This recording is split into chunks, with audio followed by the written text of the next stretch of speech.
Also new tonight at 5:30, questions about a frightening weekend incident in Niagara County where high winds carried away a bounce pad with kids right on top of it. And people want to know, how could something like this happen, and will charges be filed? 2 on your side's Emily Lampa is getting answers tonight.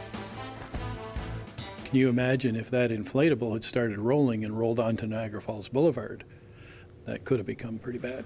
Bob Cliff is the supervisor for the town of Wheatfield, which is still reeling after the fright at the maze Sunday afternoon. This is video of emergency crews responding to that corn maze. A number of people, mostly children, injured when a 60 by 30 foot bounce pad lifted up off the ground in high winds and moved 50 feet across the ground. We're told it dragged a 75-year-old woman 20 feet. This is a picture of that bounce pad taken back in September. Every inflatable is a little bit different, but most of the inflatables, the manufacturers don't recommend setting up past 15 or 20-mile-an-hour winds.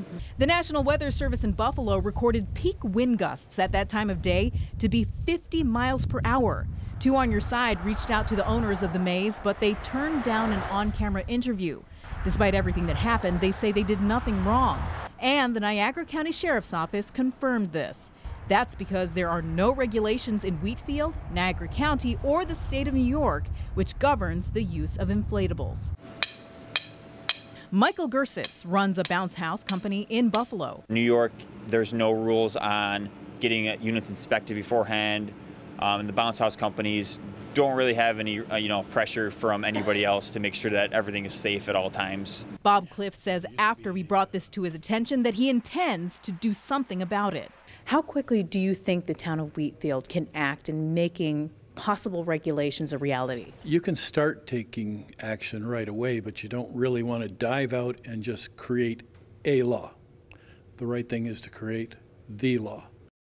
Well, the town supervisor tells us a good place to start might be requiring that inflatable operators follow those manufacturers' recommendations on high winds. But Bob Cliff says that he wants to find out what other municipalities are doing first before moving ahead on this. Emily Lampa, Channel 2 News.